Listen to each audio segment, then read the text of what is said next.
Hello, kids! We already know how to use the preposition of location.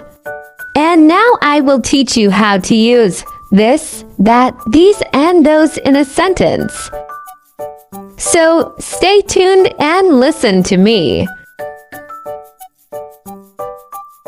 How to use this, that, these, and those in a sentence. This is a ball.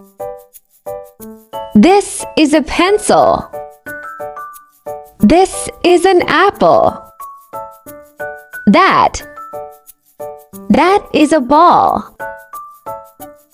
That is a cat. That is a train.